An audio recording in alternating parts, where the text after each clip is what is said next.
Au fil des années, Bob l'éponge est devenu l'un des dessins animés les plus emblématiques de tous les temps, et avec ce genre de succès, il n'est pas surprenant que d'autres émissions aient essayé de le copier. Mais parfois, ces émissions, inspirées, finissent par paraître un peu trop familières. Dans cette vidéo, nous allons analyser ce qui est arrivé à 3 des pires copies de Bob l'éponge de l'histoire. Accrochez-vous bien, car l'effronterie de certaines de ces émissions va vous époustoufler. Coconut Fred's Fruit Salad Island. Coconut Fred's Fruit Salad Island est probablement l'une des copies les plus évidentes de Bob l'éponge jamais créée, et c'est fou que Warner Bros. Ait pensé pouvoir s'en tirer comme ça. Cette émission tropicale a été diffusée sur Kids WB de 2005 à 2006, et a somehow réussi à durer 2 saisons avant que tout le monde ne réalise ce qui se passait. L'intrigue est en gros juste Bob l'éponge, avec des costumes différents. Au lieu de créer quelque chose de nouveau, Warner Bros. A essayé de refaire la peau de Bob l'éponge avec des fruits, et même leur propre casting l'a admis. Les créateurs n'ont pas vraiment essayé de cacher ce qu'ils faisaient, ils ont juste déplacé l'action de sous l'eau vers une île tropicale. La copie des personnages dans Coconut Fred ressemble presque à un mode paresseux de Bob l'éponge. Fred a la même énergie maniaque aux yeux écarquillés, mais moins de cœur. Ses copains bananes ne sont que Patrick divisé en 2. Et Monsieur Mel Greenrind, c'est Carlo en forme de pastèque. Sauf qu'au lieu de jouer de la clarinette, il se contente de se plaindre et de grincer sur une planche. Ce ne sont que des clones rebrandés dans un déguisement tropical. Même le personnage de la cerise effrayée semble sortir tout droit du casting de soutien de Bob l'éponge. C'est comme s'ils avaient pris les personnages originaux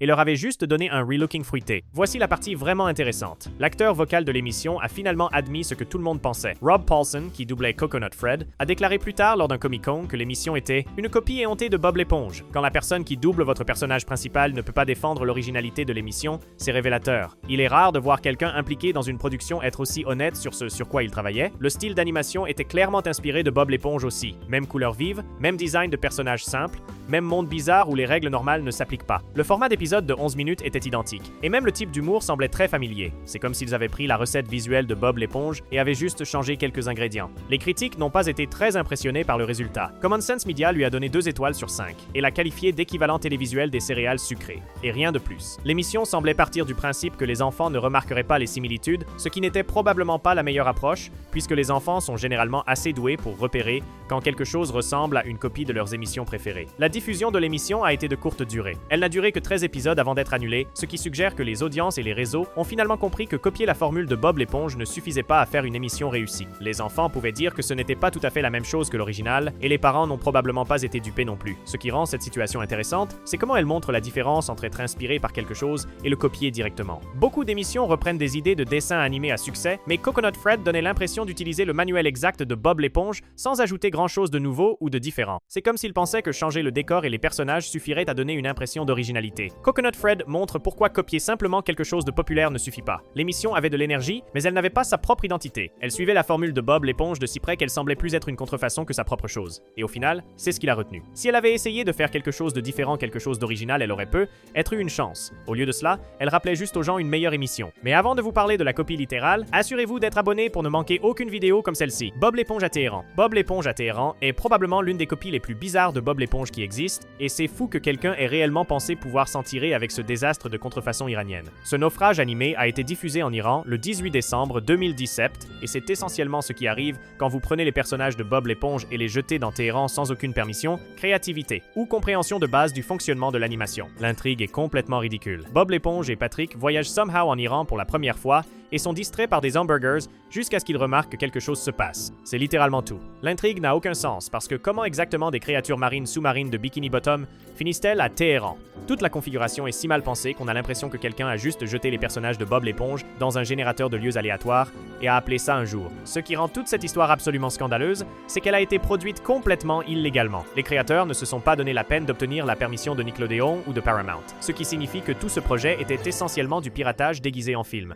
C'était un délire fiévreux non autorisé avec le visage de Bob l'éponge collé dessus. La qualité technique est absolument terrible. L'animation ressemble à celle de quelqu'un qui a appris à animer en regardant des tutoriels YouTube pendant 5 minutes. Elle a cette qualité bon marché de contrefaçon qui vous fait penser à ces horribles films de Dingo Pictures ou autres studios d'animation de bas de gamme. Les arrière-plans semblent littéralement copier-coller de Google Images et il y a des erreurs d'animation partout où vous regardez. Les personnages traversent les objets, les mouvements sont saccadés et non naturels, et le tout a cette esthétique de contrefaçon indubitable. Mais voici où ça devient vraiment dérangeant. Il y a des scènes sérieusement déjantées qui n'ont rien à faire dans quoi que ce soit lié à Bob l'éponge. Une scène montre M, Krabs pointant des armes sur Bob l'éponge, ce qui est complètement fou pour un personnage qui est censé être une figure paternelle. Encore pire, il y a une scène où un client du Crave Croustillant mange un pâté de Crave et somehow développe des muscles, mais devient devient ensuite plus faible et ses yeux commencent à tomber avec des graines noires sortant de sa bouche. Ce n'est pas de l'humour de Bob l'éponge, c'est du carburant à cauchemar qui traumatiserait les enfants. Le film est aussi rempli de remplissage inutile qui n'a aucun sens. Il y a une séquence de 6 minutes de Bob l'éponge et ses amis assis dans les embouteillages de Téhéran, ce qui est probablement la chose la plus ennuyeuse que vous pourriez mettre dans un film de Bob l'éponge. Ils perdent aussi du temps à montrer les personnages mangeant de la nourriture iranienne et regardant des matchs de football, ce qui n'ajoute rien à l'histoire et donne l'impression d'être du remplissage pour atteindre une durée plus longue. Tout le projet pue la fausse publicité aussi. Sandy Écureuil apparaît de manière proéminente sur l'affiche du film, donnant l'impression qu'elle a un rôle majeur, mais elle est complètement absente du film réel. La description de l'intrigue parle de l'amitié de Bob l'éponge et Patrick, mais la vraie histoire concerne leur voyage en Iran parce que le crabe croustillant n'avait plus de sauce iranienne spéciale. C'est comme s'ils ne pouvaient même pas être honnêtes sur leur propre intrigue terrible. Ce qui est vraiment révélateur, c'est comment ce film se termine, ou plutôt comment il ne se termine pas. Le film s'arrête abruptement avec un cliffhanger parce qu'il n'a jamais été réellement terminé. Après 44 minutes de bêtises de contrefaçon, les spectateurs restent en suspens parce que les créateurs n'ont apparemment même pas pu se donner la peine de terminer leur propre projet. C'est la métaphore parfaite pour tout l'effort paresseux et à moitié fait. La réception était exactement ce à quoi vous vous attendriez. Le film a actuellement une note pathétique de 4, 5 sur 10 sur IMDb et les spectateurs l'ont qualifié de rien de plus qu'une publicité pour Téhéran. Le consensus semble être qu'il est si mauvais qu'il en est presque divertissant,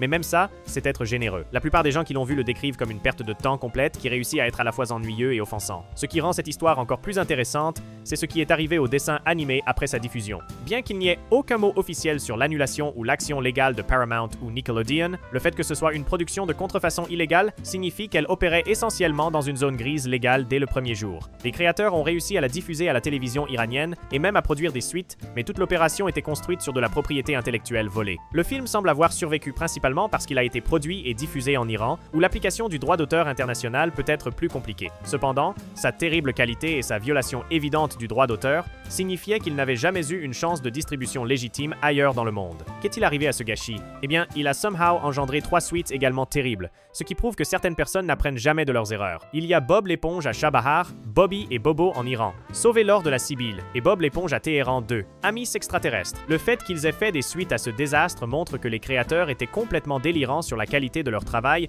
et n'ont apparemment fait face à aucune conséquence légale sérieuse pour leur vol de droit d'auteur. Bob l'éponge à Téhéran est un bon exemple de comment les choses peuvent mal tourner quand un dessin animé est fait sans permission ni soin. Il a utilisé des personnages familiers d'une manière qui n'avait pas de sens et l'histoire était partout. L'animation était rugueuse, les blagues ne marchaient pas et certaines scènes étaient juste étranges. Ce n'est pas le genre de choses que la plupart des gens regarderaient plus d'une fois, mais c'est définitivement quelque chose qu'on n'oublie pas. Pas parce que c'était génial, mais parce que c'était si inattendu. Fish Hooks. Cependant, la prochaine émission qui a été accusée de copier Bob l'éponge est Fish Hooks. Cette émission suit 3 amis poissons adolescents, Milo, Oscar et Bia, alors qu'ils naviguent dans la vie dans un aquarium géant dans une animalerie appelée Bud's Pets. À première vue, tout dans cette émission crie copie de Bob l'éponge. Les 2 émissions mettent en scène des poissons parlants vivant dans des environnements sous-marins avec des amies créatures marines excentriques et les similitudes ne s'arrêtent pas là. Quand vous regardez les personnages principaux, c'est assez évident qu'ils sont basés sur le trio de Bob l'éponge. Fish Hooks prend le modèle du trio de Bob l'éponge et essaie de le vieillir pour les collégiens, mais au lieu de les rendre plus profonds, ça les rend juste plus bruyants. Milo ressemble à Bob l'éponge après 10 boissons énergisantes. Oscar joue la voix anxieuse de la raison,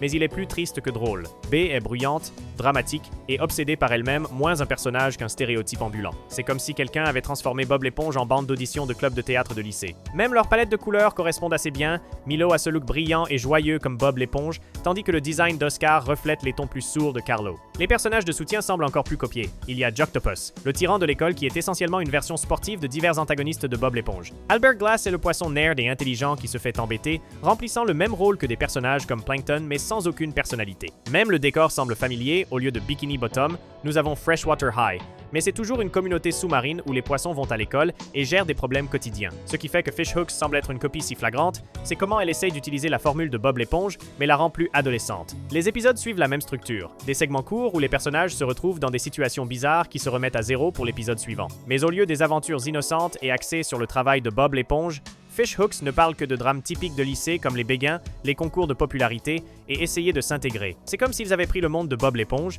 et l'avaient vieilli sans comprendre ce qui rendait l'original spécial. Le style d'animation ressemble aussi à une tentative de contrefaçon. Alors que Bob l'éponge a son look 2D propre et simple qui fonctionne parfaitement pour l'humour surréaliste, Fish Hooks mélange l'animation 2D avec des collages photos et des textures réelles. Ça a l'air bizarre et donne l'impression qu'ils essaient trop fort d'être différents tout en copiant tout le reste. L'humour essaie de capturer la comédie aléatoire et visuelle de Bob l'éponge mais tombe à plat la plupart du temps, comptant sur des blagues évidentes et des stéréotypes d'adolescents au lieu d'une véritable créativité. Alors Fishhooks est-elle une copie de Bob l'éponge? Absolument. Fishhooks donne l'impression que Disney a essayé de construire son propre Bob l'éponge en utilisant des listes de contrôle et des groupes de discussion, mais a oublié d'inclure une âme. Les personnages, le décor, la structure des épisodes et même le concept de base sont tous empruntés au manuel de Bob l'éponge. Le charme de Bob l'éponge vient de sa joie et sa simplicité. Fishhooks remplace cela par du drame adolescent forcé et du slapstick aléatoire. L'humour de Bob l'éponge semble genuine et créatif, tandis que Fishhooks semble plus calculé et corporatif. Elle essaye de paraître plus mature en se concentrant sur les problèmes d'adolescents, mais ce faisant, elle perd le charme